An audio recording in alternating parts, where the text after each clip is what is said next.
Hello and welcome back to Let's Play Riven 2024. We have found in this room with a animal sequence puzzle a linking book with a rock of some sort that we can now link. So let's see where this goes. And I'm hoping this is not a terrible, terrible idea that will get us into big trouble, because that's totally what got us into this mess, was linking into a linking book out of Kavir to Riven.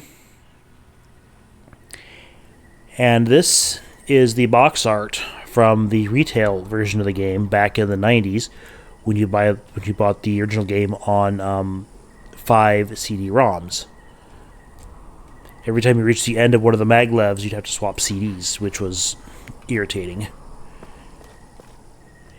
Can't go anywhere that way. There's a couple locked doors here, or at least they look like doors, otherwise why would they be not stone? No way out there. There's a boat, looks like over there. But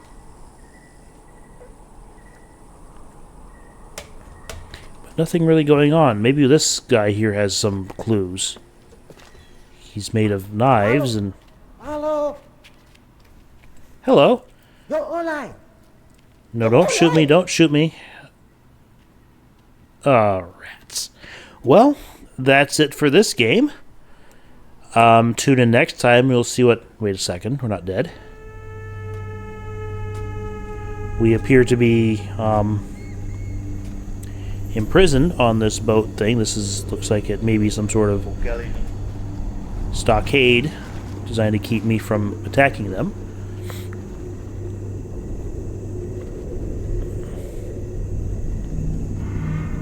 And we're taking another nap.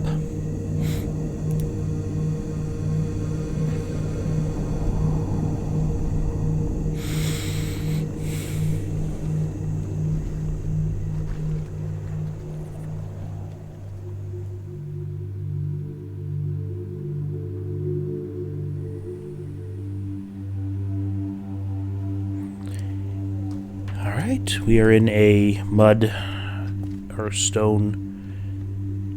There's the entrance.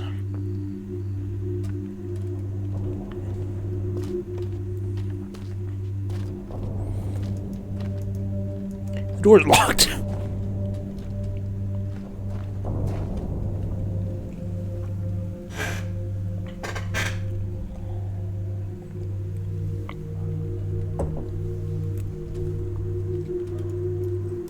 Alright. So are we just here for the rest of the game?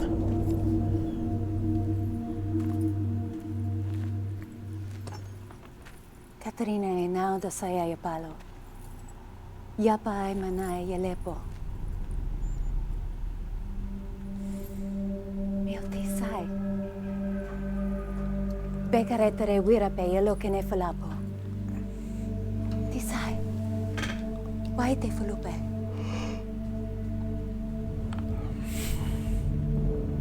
Now, Katarina, we see for polo yai sepe yai.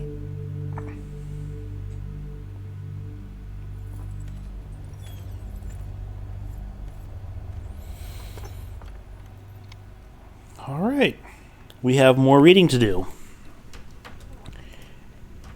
And the first thing we're going to do is we're going to grab this thing here and that thing. And if we use tab to open up our satchel for the first time in a while, this is Atris's book, which you've already read. This is Catherine's, the book we just got, which is a note from Catherine. I write quickly from my prison. Along with this journal, I've instructed Nayla to return the book that the moiety intercepted upon your arrival. After questioning her, I have concluded that it was written by Atris for a very specific purpose. Gehn will wish to use it, though he will undoubtedly be suspicious. Once he is out of the way, you will still need the combination to release me. I am told he keeps it somewhere in his outpost on 233. Then I assume we're to signal Atris. I think I know how it might be done, but don't attempt it before I'm released. Catherine. Okay. The rest of this episode is going to be reading Catherine's journal, and this is long enough that I could probably make 2 videos of this journal, but we'll see. If you don't like journal reading, then tune in next time. Otherwise, we're going to stay put right here. All right. So it's been 1 week since I linked to Riven, and I'm still reeling from the changes I've witnessed. Even before my eyes could adjust, the smell of my homeland embraced me. The sweet, salt air was instantly familiar, but the scene that soon resolved was not. As I stood there, struggling to make sense of what I was seeing, a violent clang sounded and bars appeared before me. It was then that I must have been darted, for my memory after is cloudy. That happened to us when we linked in. A Rivenese man, shabbily dressed in militaristic attire, was shouting something at me. He seemed to be attempting to speak Dunny, but his grasp of the language was so poor that I could not make out his words. And then the world went dark. Many voices passed until at last I awoke to a familiar face, Etty. After all this time, she is still as warm and kind as ever, and yet the years have clearly wounded her, as they've wounded everyone whose world became a prison when Gehn was trapped here. Everything is tinged with pain and loss, even Etty's bright smile, though she does her best to hide it. A desperate urgency, I think that is, squelched by unuttered fears, seethes beneath her cordial veneer. When Atris and I left Gehn here, all those years ago, I was haunted by visions of what had become of my people, and how they might have come to suffer under his rule.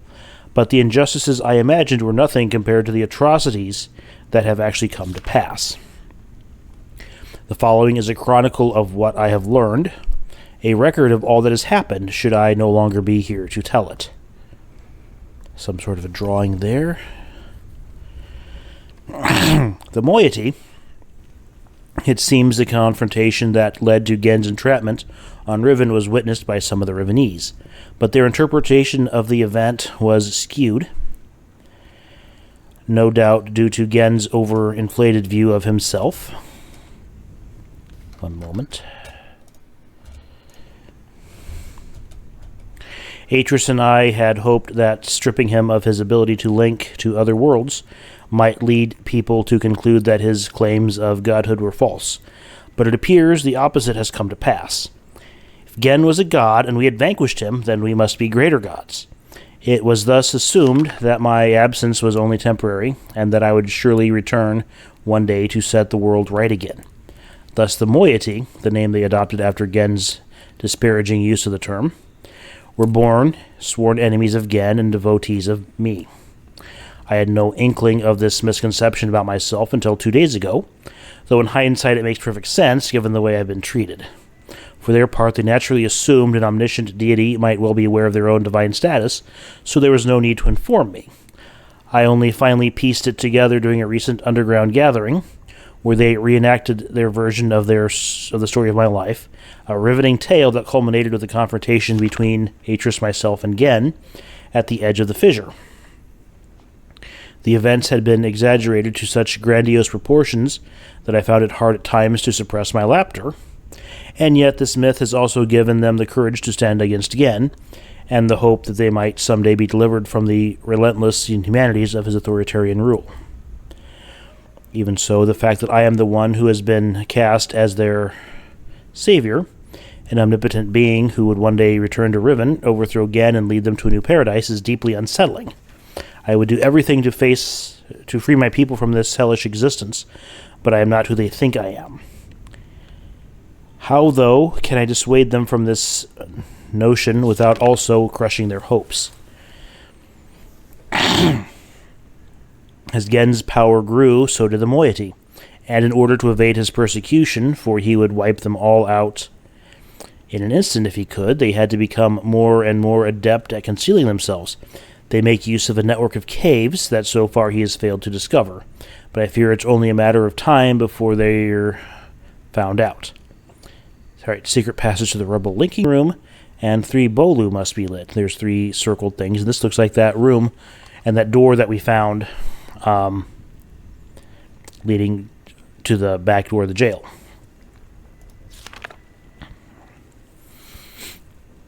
Further jeopardizing their existence is the fact that the moiety absolutely refuse to sever their ties with those who have sided with Gehn.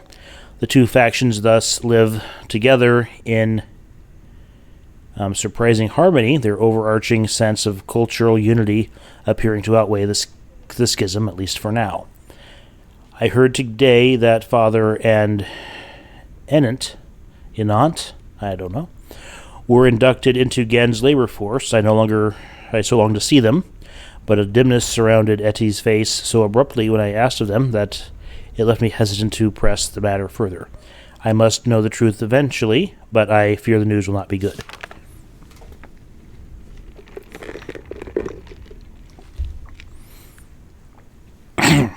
From the moment of their inception, the moiety have sought to disrupt Gehn's plans at every turn, sabotaging his construction, stealing from his precious stockpiles, and keeping an ever-watchful eye on his every move.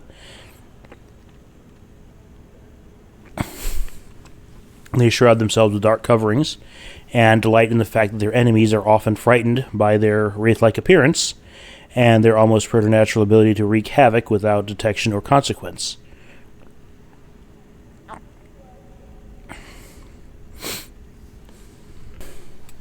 It was in the course of one of these forays that I was fortuitously rescued when I first linked to Riven. I shudder to think what might have become of me had that scout not been there to intervene. Gehn will certainly be hunting for me now, no doubt furious at his guard's failure to detain me. He must be even angrier, though, at the loss of the linking book he surely assumes that I brought with me.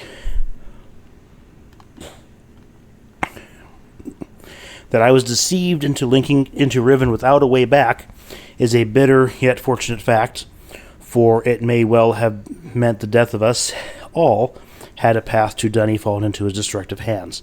When he finally discovers that I came here empty-handed, he'll be angrier still. That's some consolation, at least. I have glimpsed the final breath of a dying age. A tiny blade cuts the void, the white hole divided again and again. Dipped in black, the nib drips red, the art of genocide. Today I ventured above ground to see for myself what has become of the island I hoped it wouldn't be as bad as the moiety had reported. It was worse. Having lived with it for so long, the Rivenese have become inured to the steady decay around them, but I was devastated. As we wound our way through the underbrush, I found myself once again breathing in my youth, the ocean air transporting me back in a matter of seconds. But as my eyes again took hold, the warmth of those memories vanished, and I was left with nothing but numbness. We had reached a bluff that had not been there the last time I visited my home. Riven, which was once one island, has split into 5 distinct pieces that have since drifted apart at an astonishing rate. 4 of these have been claimed by Gehn as his exclusive domain. Only those who have sworn their loyalty to him are ever allowed to access them. From my vantage point at the edge of the trees, I could see 3 of them, now blighted with Gehn's monomaniacal constructions. These islands are closely guarded and pose great personal risk to the moiety, though that hasn't kept them from doing whatever they can to thwart Gehn's endeavors there. Right, and that looks like the bridge between Boiler Island and Dome Island. And,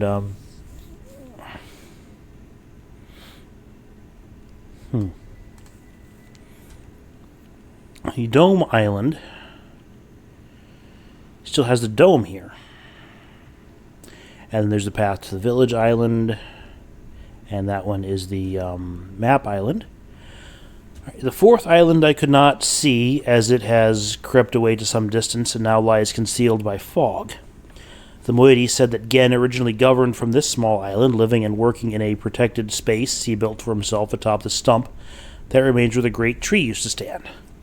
The only surviving forest is located here, on the largest island where the village also remains. This island was ostensibly intended to be the province of the people, but it too has been irrevocably marred by Gehn's oppressive intrusions. Words fall, brittle brown leaves masquerading as green, should never have held lives both bloomed, and yet unseated. I feel nothing today. I am an outcast among outcasts, the diaspora of a dying world. Despite my repeated protestations, the moiety continue to treat me differently, their desperate need precluding any dissuasion from the belief that I am some sort of messiah come to save them. They misconstrue my every move as a validation of their faith, whispering of how I walked the island bold and unafraid, mistaking my outrage at the island's devastation for bravery. But I am afraid, for I know something that the moiety do not, the underlying reason for the island's accelerated decay. Gehn wrote this world, and so it will fail, as all of Gehn's ages ultimately fail. I must make the moiety understand this, but I cannot talk to Etty. There were brief moments soon after my arrival when my divine status was forgotten and I was simply Catron again, but they are almost non-existent now. There is one person, however, who seems immune to these fallacious notions, Nayla. Her gaze has never faltered whenever I've dared hint at the uncomfortable truth. I feel I can trust her to bear the full brunt of it.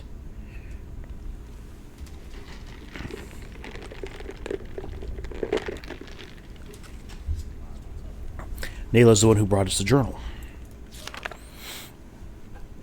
Gehn is making books. How did I not know this until now? Atris and I knew he would likely attempt it, as he has adopted the paranoid practice of writing all of the necessary materials into his ages. He's been exploiting this natural resources and the people of Riven as fodder for his mad pursuit to further his colonialist ideals. Thankfully, it sounds as if he has not yet succeeded. As painful as it's been, the fact that I've returned to Riven at this crucial juncture is fortuitous. The age is crumbling, my people are suffering, and if Gehn succeeds in securing his freedom, other worlds will suffer the same. The moiety are looking to me. I may only be mortal, but I have to do something. Okay. We've seen this in Gehn's drawings, and we've seen this under the rotating room, a steam dome. The pipe that goes to a control panel of some sort and to a crane with the telescope on the edge of the star fissure.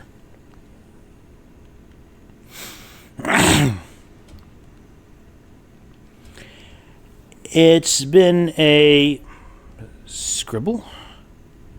Long time since my last entry. There's much to tell. It was hard to recognize, but I found the star fissure. It's located on what Gehn refers to as his temple island, though the moiety prefer to use the Rivenese word alapo, which means water pool. They've thus taken to referring to the void itself as Alatwam, pool of stars. It is the very fissure that allowed Atris and me to escape this age without leaving a linking book behind us, though it has since been sealed with a skin of heavy iron. Several derelict devices from the time remain mounted to its surface, including a hatch with a window and viewport, a large telescope, and a mechanical lift that was used to install it, the combination to which was acquired by the moiety long ago.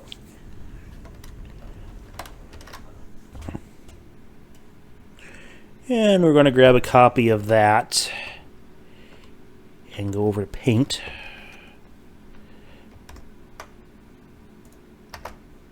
And drop that there, and we'll figure that out later.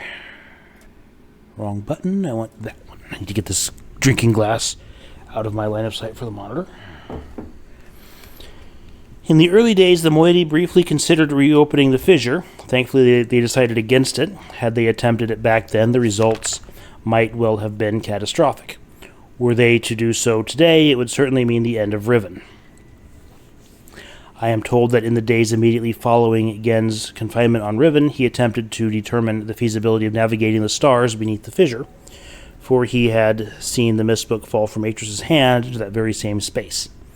To this end, he sacrificed several poor souls, alleged transgressors of the law, by throwing them into the hatch so he could observe their fate. It is said they did not die, but what becomes of them remains a mystery. and that original fissure is not alone. New ruptures have appeared in recent years at various locations around the island. In some instances, the moiety were able to glimpse the breaches before Gehn and his minions moved in to contain them. Their descriptions support my suspicion that the forces that are tearing Riven apart are more than merely geological. More troubling, however, is that Gehn is not simply containing these rifts, but is somehow using them to travel between the islands, and that he has also reportedly devised a way to harvest the energies from the expanse for some as yet unknown purpose. How like him to wantonly exploit for his own selfish gain that which he does not understand. The star field beneath the fissure is not as it seems. It is a gentle space, as hospitable to life as a flowing river. That's how Atris described his brief time within the expanse before he linked out, leaving his mist book adrift within it. He was never able to conclude upon its nature, but I cannot help but feel that there must be some greater pneuma behind it. Pneuma. That is a Greek word for wind, or breath, or possibly even spirit.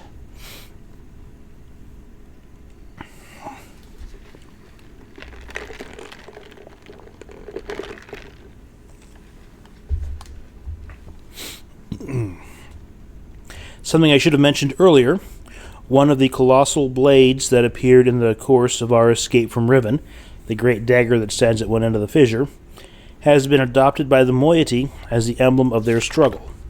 They have their own explanation as how it came to be, of course, but their choice is more apt than they know, as that dagger, along with the other blades, was a manifestation of my rage at the desecration that Gehn had already wrought upon my world.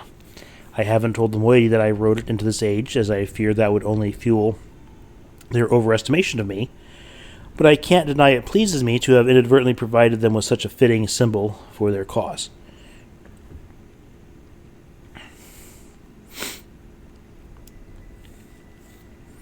My limited encounters with Gehn's followers have been discouraging. Whenever I've attempted to engage them, they've fled from me. I heard an interesting tale from the moiety last night, which may help to explain this. Soon after we trapped Gehn on Riven, he claimed that it was he who had been responsible for the great blades summoning them as a preemptive, punitive reminder of the obeisance. I'm not sure what that word is. He expected. In the village circles, it is told that this act marked the beginning of a period of restitution, at the end of which, provided they had proven their devotion to him, they would be delivered into a new and better existence. I will continue my attempts to intervene on their behalf. The cage has finally failed. Gehn is free. My sources have confirmed that Gehn has managed to create a functional linking book. In fact, he had done so before my arrival, but kept this accomplishment so well hidden that only his closest acolytes were aware of it. In keeping with his callous regard for the worlds he creates, he has simply named this age 233. It is not yet known whether he has written others. I have also just learned that years ago a moiety scout managed to steal a book that was an early failure that Gehn had intended to destroy. It was largely complete, but did not work. I wasn't told about it until now because they thought it was useless. Gehn struggled for decades, but he could never get a conventional linking book to work. Then one day he began construction on a cumbersome mechanical solution, a complex array of devices designed to harness the energies of the starry expanse and use them to suppress, I'm not sure what that word is, suppress, to suppress his book's inherent flaws. Yeah, that's what he's suppressing. I thought it was support. The design phase was chaotic and often dangerous, the moiety tale of tremendous explosions as Gehn sought to contain and wield forces that he knew little to nothing about. He is nothing if not determined, and eventually he was able to use this enormous crutch to link to another age. Can't deny his brilliance, but is an abominable solution, brutish and overwrought. And all but entirely unnecessary. I have studied the partially burned book that the moiety took from him. Although he sought retribution for the affront, he appears to have been otherwise untroubled by the theft, no doubt, assuming the book would be useless in the moiety's hands. But I can see what they could not. The book may yet be salvageable. The age the book describes is wholly unsuitable as home for the moiety, but I think it can be modified. I will dream. And this is where we are now. The,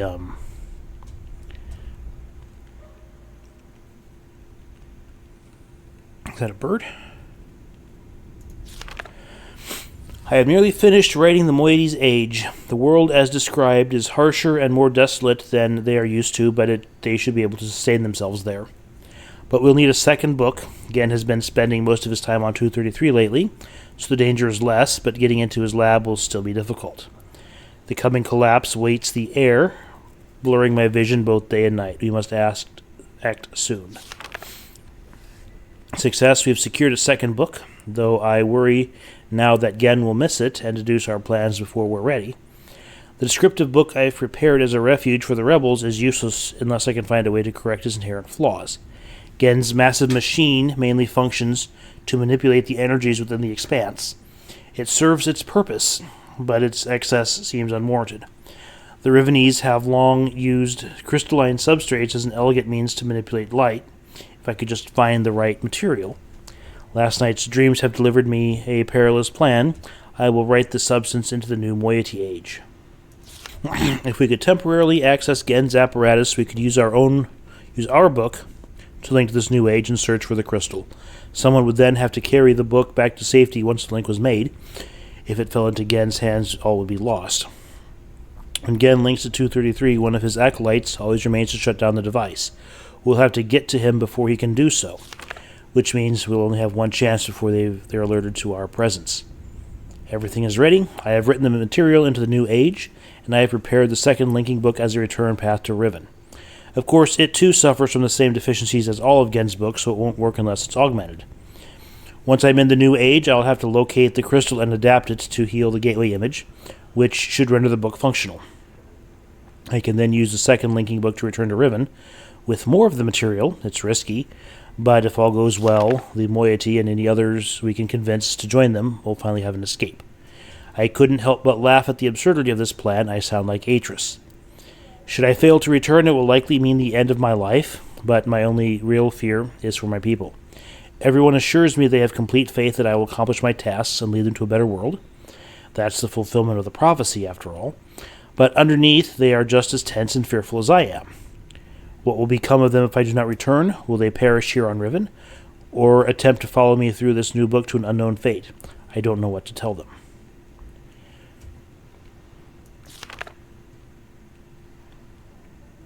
So this is rather like Gehn's plan to build a marble machine on the new age that he just wrote. But the difference here is that Catherine goes herself into the risk and peril. Again, sends disposable minions.